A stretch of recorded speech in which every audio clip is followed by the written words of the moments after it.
Mesdames, Messieurs, l'heure est à l'information sur Canal 2 International à la une de l'actualité ce mercredi. Qui a assassiné l'enfant de 4 mois à Moyouka dans le sud-ouest Cameroun alors que la famille accuse de façon formelle l'armée camerounaise? Cette dernière se défend en mettant à l'index les combattants séparatistes. Canal 2 International était sur le lieu du drame. La tristesse de la mère de la victime innocente à voir dans ce journal. Pendant que tout le pays est encore ému au sujet de cette affaire, un autre cas d'infanticide choque dans la région de l'Ouest. Un crime crapuleux vient d'ôter lâchement la vie à une fillette de 5 ans dans la ville de Bafoussam. Violée, tuée, les yeux arrachés, la mort de Noëlla plonge les populations dans la stupeur. La ville d'Ezeka est de nouveau le théâtre de violences. Quelque temps après des affrontements entre communautés autochtones et allogènes, un moto-taximan vient de rendre l'âme après une violente agression. Plus que jamais, les autorités appellent les uns et les autres à la paix.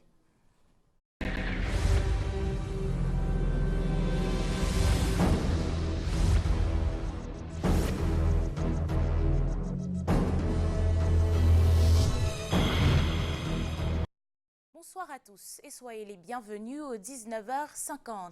Que s'est-il passé à Moyouka? La rédaction de Canal 2 International essaie de mettre la lumière sur cette affaire d'assassinat d'un bébé de 4 mois. Sur les pas de Dominique Mémé, notre reporter, nous tentons d'avoir les détails sur cet acte odieux que la famille impute aux éléments de l'armée. Assertion que dément formellement le gouvernement qui affirme que l'acte est le fait de séparatistes. Marc-Lionel Chouameau et William Nebou nous en disent plus. C'est ici que gisait le corps sans vie de la petite Martha, âgée seulement de 4 mois, le 20 mai dernier.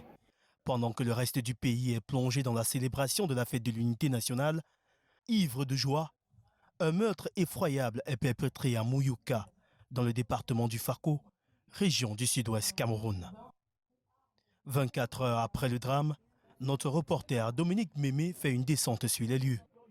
Il est accueilli par une famille meurtrie, marquée encore par les traces laissées sur place par les assassins de la petite Martha Neba.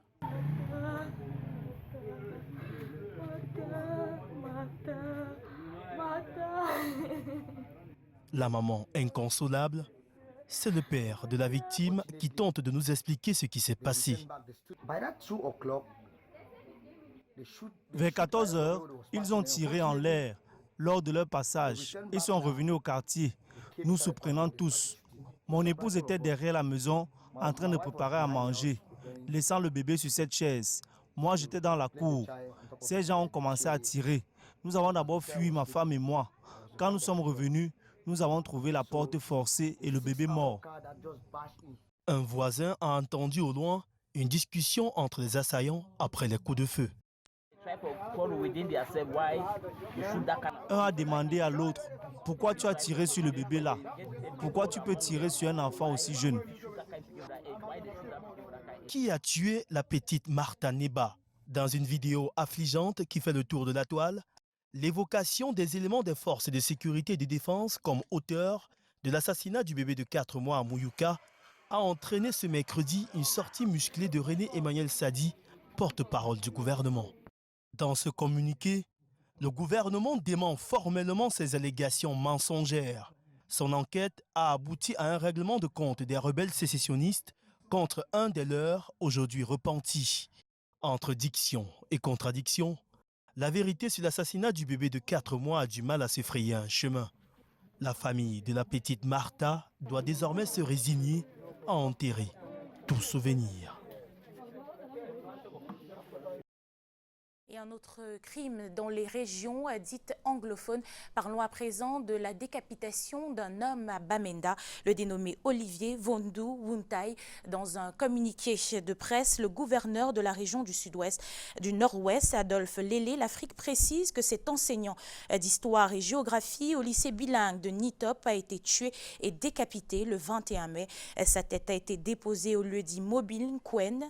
Une enquête a été ouverte. Cependant, l'autorité appelle les populations à dénoncer les auteurs d'actes terroristes pour mettre un terme à la crise. Une sortie qui intervient alors que la route de Bamenda à Batibo, Widikoum, Monfé et Kok, Nigeria, est restée bloquée ces 4 derniers jours. Des présumés séparatistes auraient barré les voies depuis dimanche dans le but de gêner la célébration du 20 mai. Depuis, la circulation des biens et des personnes est impossible. Et pour le retour à la paix, justement, dans les régions du Nord-Ouest et du Sud-Ouest, vous les avez vus à genoux, implorant les autorités. Les femmes de la Women Task Force qui ont été qualifiées par certains d'actrices fabriquées par le pouvoir en place. Le 19h50 a rencontré la coordonnatrice de ce mouvement pour le Sud-Ouest et le Nord-Ouest. Elle revient justement sur leur association et surtout sur cette descente sur le terrain. C'est avec Lil Piedjou et Martin Luther Njemo. Elles ont pleuré. Elles ne cessent de pleurer pour un retour à la paix dans les régions du Nord-Ouest et du Sud-Ouest. Elles appartiennent à une coalition baptisée la Southwest Northwest Women Task Forces. Sally Boumien est la coordinatrice de cette coalition pour le Nord-Ouest.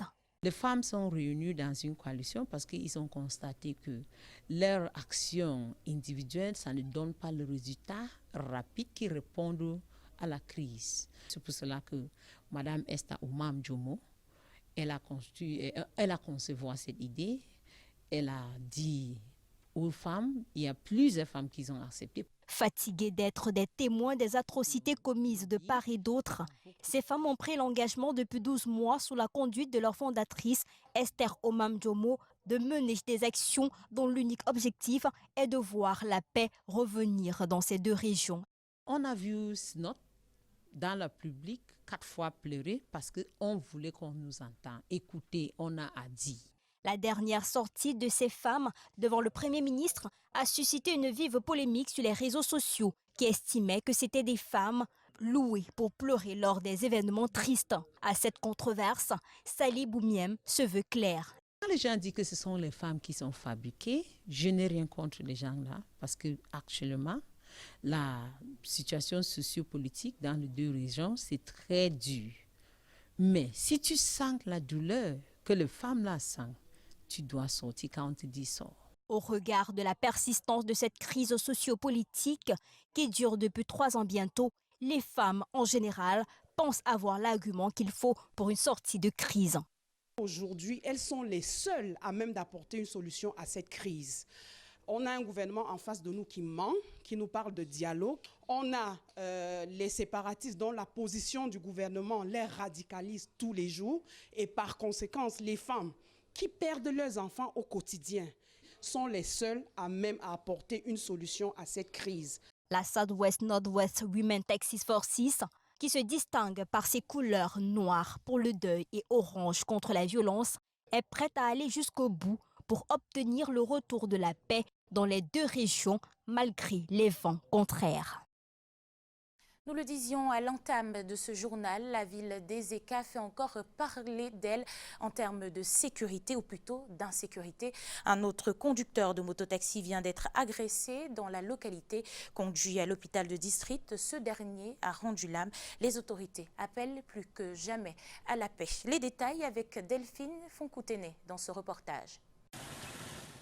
Alors que l'on croyait avoir tourné la page des agressions dans la ville d'Ezeka, voici qu'un conducteur de moto de 32 ans est à nouveau attaqué. Il a probablement reçu, d'après ce qui nous a été reporté, multiples traumatismes au niveau de la tête et au niveau des jambes. Après les premiers soins à lui administrés ici à l'hôpital de district d'Ezeka, ce dernier a été référé à l'hôpital central de Yaoundé, où il a finalement rendu l'âme. L'insécurité va grandissant dans cette ville située dans le Nion et Kélé, région du centre. À l'origine, L'arrêt d'exploitation de l'or qui aurait attiré plusieurs groupes ethniques ici.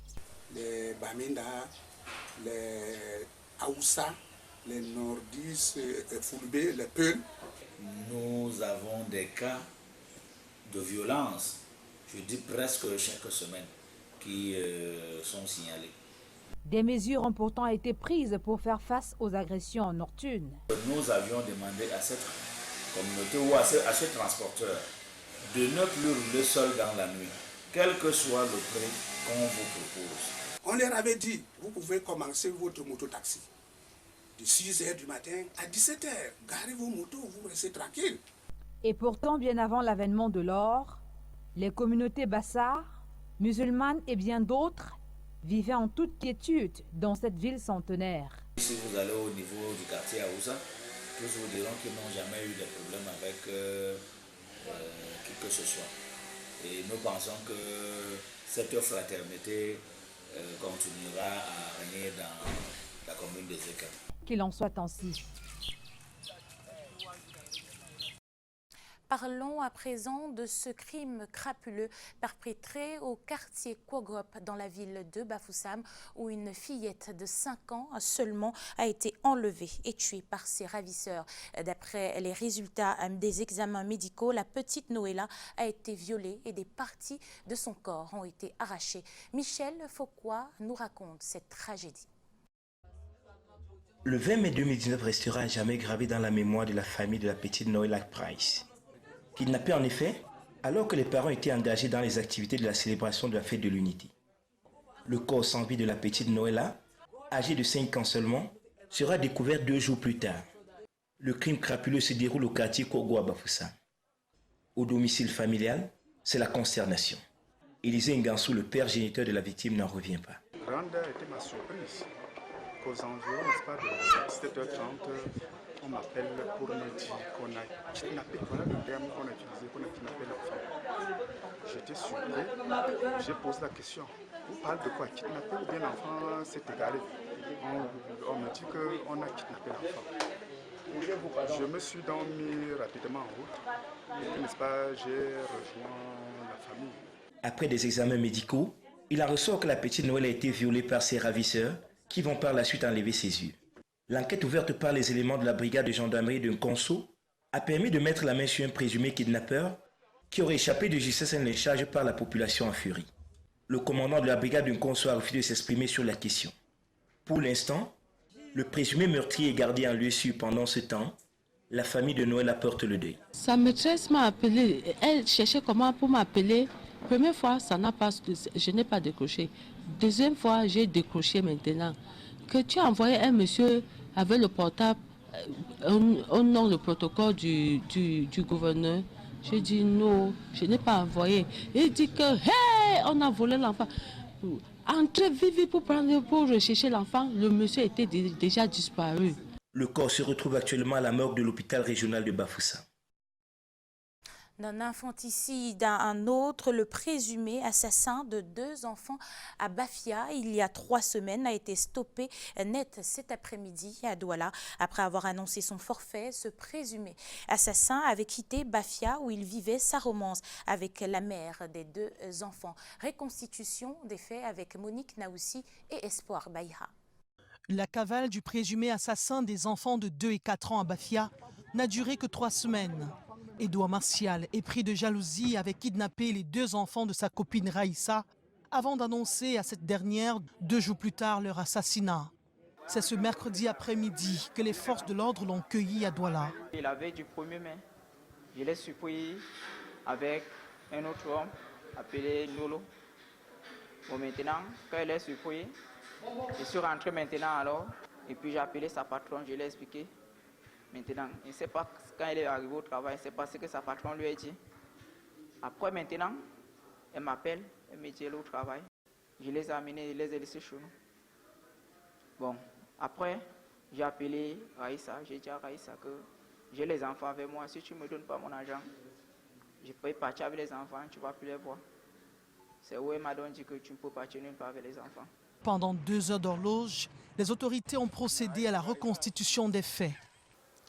Il s'apprêtait à traverser l'autre côté du Nigeria. Voilà. Et le lendemain, une opération est partie de Bafia pour aller l'interpeller, pour aller le ramener, s'il vous plaît. Pour aller le ramener. Tout se passe devant une population courroucée qui condamne cette ignominie qui n'est pas la première dans la localité. Interdit au lieu de l'enquête, une source bien introduite nous renseigne que les 2 enfants sont morts par strangulation. En attendant d'être présentés au juge, Martial Edouard est placé en garde à vue. En éducation à présent, la ministre des Enseignements secondaires dit non aux cours de mise à niveau payants dans les établissements. Nalova Lyonga a signé un communiqué de presse relatif ce 13 mai, une mesure qui met le doigt sur un phénomène de plus en plus grandissant dans notre système éducatif. Patrick Ngwanya et Henri Chinda.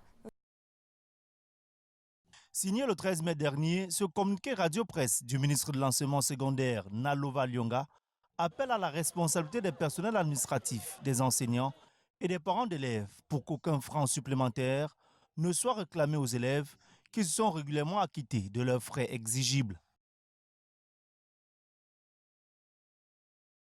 Pour le psychosociologue de l'éducation Maurice Somo, cette mesure vient répondre à un problème longtemps décrié. Nous avons des apprenants qui, en fonction de leur structuration cognitive et intellectuelle, peuvent bien se contenter du seul cours que dispensent les enseignants en salle. Bon, il y en a pour qui il est nécessaire d'accompagner par une forme de tutorat. La nécessité de remise à niveau cacherait plutôt une volonté manifeste de se faire de l'argent sur le dos des parents. Dès que c'est rentable, logiquement, personne ne peut renoncer à ça. Si vous faites un calcul simple de ce que peuvent débourser les parents ou de l'ensemble de la cagnotte que cela produit, vous comprenez qu'il y a des enjeux économiques extrêmement importants. L'arnaque financière qui généralement entoure cette activité. Nous savons très bien qu'il y a des tests qui encadrent le paiement des frais exigibles, les frais de scolarité, de pension dans l'établissement privé. Et d'après les tests de la République, il n'est pas prévu de percevoir ou bien de recevoir l'apport des frais supplémentaires. Cette mesure sans doute salutaire pose néanmoins une problématique, celle de son implémentation sur le terrain. La communauté éducative doit naturellement veiller à ce que dès les vacances qui arrivent et même la rentrée prochaine, que cette disposition soit respectée. Dans ce même communiqué, le ministre rappelle que la perception de frais supplémentaires est passible des sanctions disciplinaires. Pendant ce temps, nombreux sont ces enfants qui n'ont pas la chance d'être scolarisés. D'autres vont à l'école et s'arrêtent à mi-chemin à faute de moyens. Une situation que veulent décrier les conseillers municipaux de Yaoundé 2. Voyons cela avec Brand et Constant Kamga.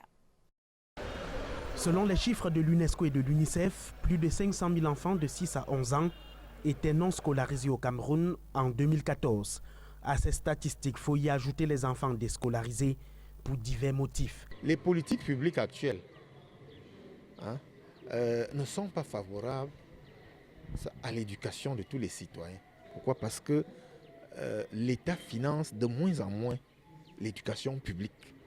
Et donc vous voyez que si vous n'avez pas d'argent, vous ne pouvez pas accéder dans les établissements publics qui étaient considérés comme les établissements réservés aux pauvres. L'arrondissement de Yaoundé 2 regorge de centaines d'enfants non et déscolarisés. Le projet à venir entendait autonomisation des plus vulnérables par l'éducation inclusive et de réintégration a permis de venir en aide à plusieurs familles via plusieurs modules. À ce jour, nous avons déjà recensé 120 enfants que nous avons intégrés dans les différentes écoles de l'arrondissement de Yaoundé 2. Un projet financé par l'Agence française de développement avec le partenariat de Plan International Cameroun et du CEFAM qui, pour porter des fruits, fait appel aux conseils municipaux de Yaoundé 2, capacité depuis ce mercredi 22 mai. Il est question pour nous de pouvoir maximiser les possibilités qui s'offrent à nous pour améliorer les conditions de vie de nos populations, c'est-à-dire pour saisir les opportunités qui se présentent. 38 conseillers municipaux vont ainsi pendant 3 jours être outillés afin de mieux porter le plaidoyer auprès des pouvoirs publics ainsi que des partenaires au développement, question d'offrir la chance à chaque enfant d'aller à l'école ou d'être intégré dans la société. Une question d'argent dans ce journal. On s'achemine vers la fin de la grogne des exploitants des débits de boissons. Depuis quelques semaines, ils sont aux abois à cause du non-paiement de leur précompte sur achat de 2018. Après des manifestations et réunions, une concertation se joue entre la direction des brasseries et le Ciné-Déboc laisse entrevoir une lueur d'espoir. C'est ce que nous dit Yasser Trésor Tanon. Maître Roger Tapa, président national du Ciné-Déboc, échangeant ce mercredi avec les exploitants de débits de boissons. Il s'agit de la restitution de la réunion de crise tenue à huis clos quelques heures avant avec le directeur général des brasseries du Cameroun. Car depuis quelques mois, la question du non-paiement des précomptes sur achat pour le compte de l'année 2018 fait problème. La solution n'est pas loin au sorti de la réunion de ce mercredi. Le problème n'est pas résolu peut-être à 100%, mais nous sommes en voie de résoudre le problème et nous profitons de l'occasion, n'est-ce pas, peut-être pour remercier peut-être les uns et les autres par rapport, n'est-ce pas, à la manière par laquelle peut-être les discussions peut-être ont eu lieu. Vous savez, au départ, il y avait un peu beaucoup d'échauffement de la part, n'est-ce pas, des exploitants des débits de boissons qui, vous voyez, on avait déjà marre, n'est-ce pas, de cette situation. Mais à la fin peut-être de la rencontre, nous pensons que nous sommes en train d'aller avec notre partenaire, les brasseries du Cameroun, dans le sens de ce que nous souhaitons, c'est-à-dire, n'est-ce pas, le paiement peut-être des PSA 2018. Seuls les détaillants en règle et inscrits dans les CGA vont être payés si tout est résolu. Pour le moment, une autre réunion est prévue, toujours à la direction des brasseries à Douala, mercredi prochain, et on espère la fin du feuilleton sur une bonne note. Une négociation diplomatique et le 19h50 parle bien diplomatie dans cet autre sujet. Un constat se dégage au lendemain de la célébration de la fête de l'unité. Il y a comme une pluie de félicitations adressées au président de la République en provenance des chefs d'État du monde. Mais à la lecture, ils vont avec des tonalités différentes. C'est ce que nous précise dans cet élément Ghislain Pierre Essonneau et Vuit Dassi. D'abord, les félicitations des chefs d'État adressées aux chefs de l'État camerounais s'inscrivent dans les bons usages diplomatiques qui commandent l'échange des civilités. Pas forcément et forcément un soutien selon les cas. Pour ainsi dire, Emmanuel Macron de France a choisi d'évoquer la résolution de la crise anglophone. Mais attention, en restant dans l'idéologie française et francophone de la forme de l'État. Lorsque le président français insiste sur le processus de décentralisation à parachever, avouons que c'est pas parallèle au fédéralisme qui est la version anglo-saxonne de la décentralisation à laquelle il ne peut adhérer. Remettant ainsi le Cameroun face à sa responsabilité, lui qui a une double culture idéologique et politique. La Chine, plus prolixe sur ce coup-là, est dans une démarche de prospection. Et si le président Xi Jinping accorde une place de choix à la mise en œuvre des consensus entre la Chine et le Cameroun, c'est bien pour marteler sa posture contraire au va-t-en-guerre. Beijing peut vouloir dire mécanisme doux d'alternance. Sur le plan commercial, la Chine étant aux États-Unis d'Amérique, c'est que pile est à la face. Autant le dire, l'offensive chinoise semble s'ancrer pour contrecarrer l'autre et les autres. C'est d'autant plus que pour elle, le Cameroun était moyen et le golfe de Guinée une fin. Le doigt chinois va donc avec un enjeu commercial que les alliés de la France ont bien vu. L'Italie et l'Espagne ont tout aussi parlé à Paul Biya en le félicitant. Sergio Mattarella et Jean Philippe savent quels sont leurs intérêts particuliers dans les relations bilatérales avec le Cameroun. Un soutien s'il en est un au président camerounais qui déconstruit la position tranchée des États-Unis d'Amérique ou de la Norvège, très commun, la culture anglo-saxonne. Enfin, et pas de moindre, l'Égypte, le Bénin ou le Sénégal se sont manifestés comme l'ont fait la Corée, la Turquie et la Hongrie. Parlant du Bénin, elle nourrit une plateforme commerciale où s'abreuvent aussi les opérateurs économiques camerounais. Pour sa part, le Sénégal tient des rapports culturels forts avec le Cameroun. En partage aussi, Dakar et Yaoundé ont chacune sa Casamance. À chacun de balayer la carotte et le bâton en s'interdisant de se dépêcher lentement. Et un autre diplomate, cette fois sur le terrain, dans l'objectif de toucher du doigt les réalisations du Programme national de développement participatif dans son volet agro-pastoral financé par le Fonds européen de développement délégué à l'Agence française de développement. Gilles Thibault, ambassadeur de France, est rendu dans les localités de Sanguéré, Ngale et Lac-d'Eau. Après le tour du propriétaire, il s'exprime au micro de Robert Charlitoc et Thierry Nana. on m'amène là, c'est quand même qu'ici ça fonctionne bien. Moi, ce qui m'intéresse, c'est d'aller regarder dans les angles, voir ailleurs ce qui peut se passer. Mais heureusement que quand je vais sur le terrain, comme aujourd'hui, je vois des choses qui fonctionnent. Je vois des agents du PNDP motivés, je vois qu'ils sont là au quotidien avec mes collègues de l'AFD. On travaille sur des fonds français, on travaille aussi sur des fonds européens, et ce sont des fonds qui sont bien utilisés. Mais la question reste posée sur d'autres programmes, en tout cas moi je me la pose sur tous les programmes, d'être bien sûr que notre argent, l'humanité elle nous appartient à tous, et quand on investit de l'argent, c'est de l'argent français, mais c'est de l'argent qu'on rend aux Camerounais, donc c'est aussi de l'argent camerounais, il faut qu'il soit réellement dépensé à ce pourquoi il a été destiné.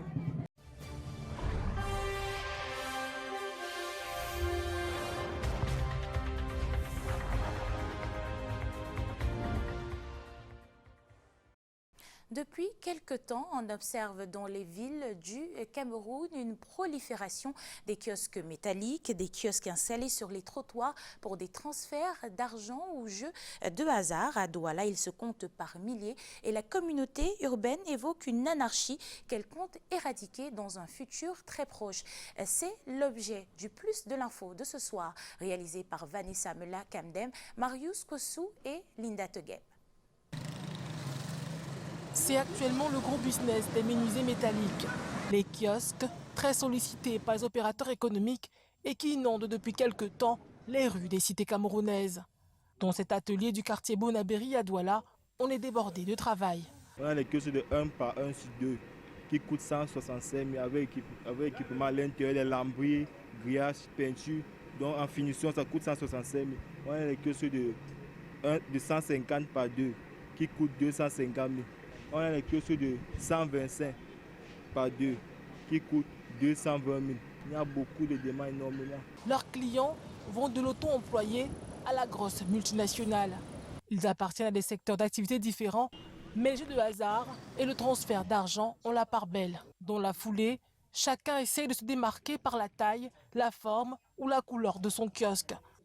Ces petits box en métal garantissent aux propriétaires la proximité quant à leur public cible. Dans la ville de Douala, nous avons plus d'une centaine de kiosques. Et au Cameroun, dans les 9 autres régions, nous avoisinons déjà le millier. Nous avons en interne une double gestion. La première disposition que nous avons prise pour la gestion des kiosques, elle est interne, c'est-à-dire le personnel Express Union qui est déployé dans ces kiosques pour vendre les différents services qu'on a énumérés tout à l'heure. La deuxième approche, c'est celle qui donne la possibilité à tout partenaire volontaire de pouvoir en disposer.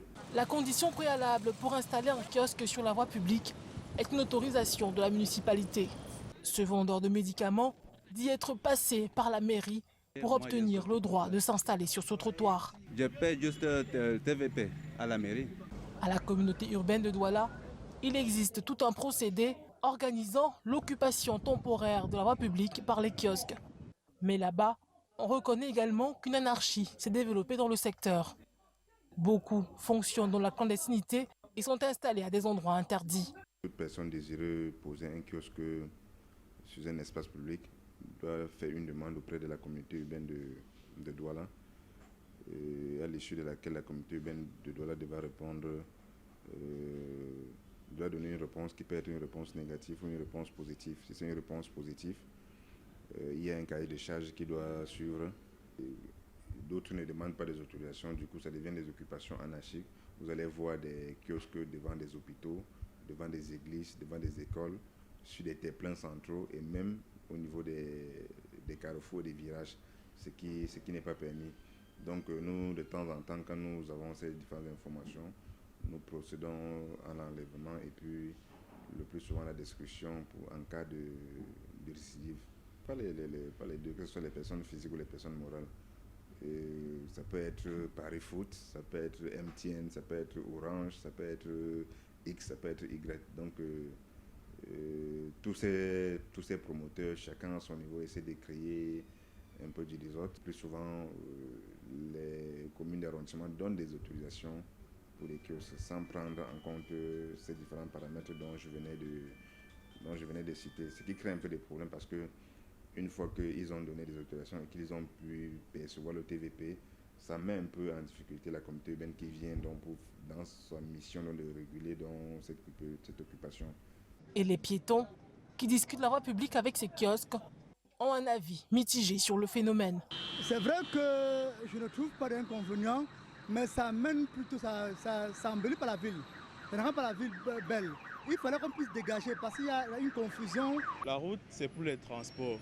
Les kiosques métalliques, souvent, c'est vrai, ça peut être utile, mais ça gêne la circulation en fait. Et si on veut dire que ça crée l'emploi, c'est qu'il y a d'emplois que tu vas rester dans toute la journée dans un truc métallique que tu vas chauffer, etc. Moi, je trouve que ça gêne en fait, ça gêne un peu. De préférence, même, oui, de faire les kiosques métalliques, on peut même mettre des kiosques devant les bâtiments, mais non juste en route en fait, parce qu'en route, ça va pouvoir causer une accumulation. Je ne sais pas si vous voyez un peu. La population aussi, l'avantage à ces kiosques, parce que bon, ça leur permet de faire leur service rapidement.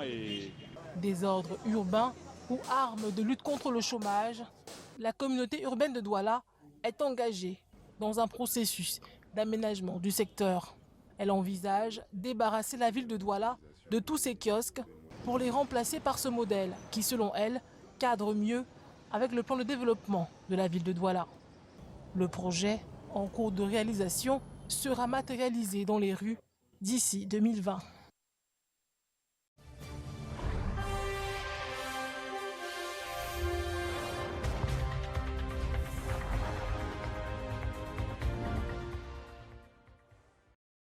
En sport, les îles Comores entreront bientôt en stage de préparation de la Coupe d'Afrique des Nations. Le manager général de cette équipe, qui s'est confié à Canal 2 International, précise que le tribunal arbitral des sports pourrait rendre sa décision avant le début de la compétition. Les précisions avec Alain Ghislain-Kanga. La disqualification du Cameroun de la Coupe d'Afrique des Nations 2019, les îles Comores y croient dur comme fer. Le manager général de l'équipe nationale des Comores, joint au téléphone, annonce que le tribunal arbitral des sports pourrait rendre sa décision avant la CAN, suite à l'audience annoncée ce mois de mai. C'est un mercredi 29 mai au matin, certainement aux alentours de 10h dans la matinée. Et donc la décision sera donnée dans les jours qui suivent, certainement avant la fin de la semaine. Donc voilà, oui, si on est confiant, si on n'était pas, on n'aurait pas mené ce combat-là jusqu'à aujourd'hui. Tout comme les Lions indomptables, les Comores entreront bientôt en stage pour préparer la CAN égyptienne. On a prévu d'abord de commencer notre stage un peu comme tout le monde, à savoir le 3 juin. Il faut savoir qu'en termes normaux, c'est une période FIFA, donc on va commencer un stage, on souhaite commencer un stage du 3 juin jusqu'au minimum le 7 en France, notamment, puisque la plupart de nos joueurs résident en Europe. Donc si d'ici là, donc, la décision du TAS sera tombée. Et si la décision du tribunal arbitral des sports est en faveur du Cameroun, le manager général des Comores fait savoir qu'ils arrêteraient leur stage le 7 juin prochain. Les Comores, vous l'avez suivi, sont donc confiants dans cette affaire qui les oppose à la CAF. Ont-ils les arguments pour que la décision du TAS soit en leur faveur? Nous avons posé la question à Maître Mang Mayi, avocat spécialisé dans les questions de sport. Je vous propose de l'écouter. À partir du moment où, n'est-ce pas, la décision de glissement des dates est intervenue avant le match Cameroun-Comores, j'aurais eu envie de poser la question si le Comores avait un quelconque droit, avait une illusion justement que le Cameroun devrait faire l'objet de disqualification. J'ai bien envie de comprendre pourquoi le Comores est quand même venu jouer. Parce qu'il faut se dire que le Comores est venu jouer et a perdu. Si on s'était situé dans l'hypothèse le Comores avait gagné, on se posait la question si le Comores aurait encore invoqué cette possibilité de disqualification. Peut-on dire une chose et son contraire? Si pour le Comores on était disqualifié à partir de quand?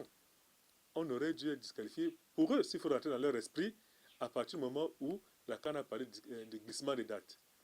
Comment peut donc comprendre qu'on dise une chose et son contraire dans la mesure où le Comores, en acceptant venir jouer, a pu faire, n'est-ce pas, de la décision de la CAF et a acquiescé en venant jouer.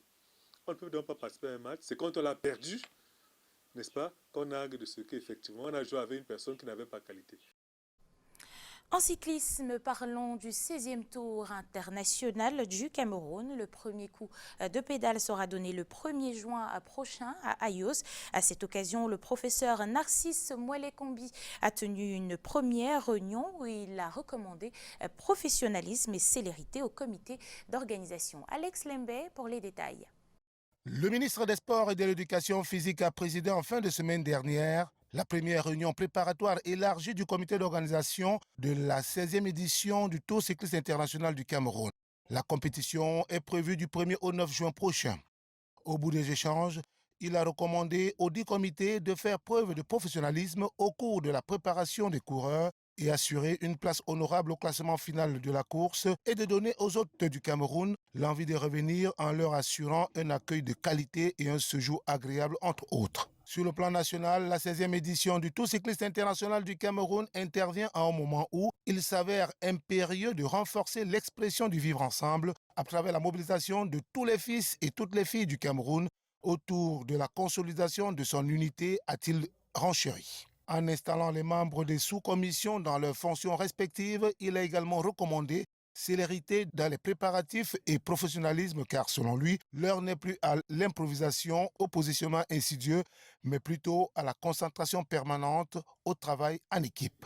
Il est à noter que le prochain Tour cycliste international du Cameroun, prévu du 1er au 9 juin prochain, devra traverser 6 des 10 régions que compte le berceau de nos ancêtres, dont les régions de l'Est, du Sud, de l'Ouest et de l'Ouest. 10 équipes ont été invitées, parmi lesquelles 3 équipes d'Europe, notamment Global Cycling des Pays-Bas, Dukla Banska Bystrica de la Slovaquie, Martigues Sport Cyclisme de France, ainsi que 5 pays d'Afrique, parmi lesquels la Côte d'Ivoire, le Rwanda, le Maroc, la RDC, le Congo-Brazzaville, ainsi que 2 équipes du Cameroun.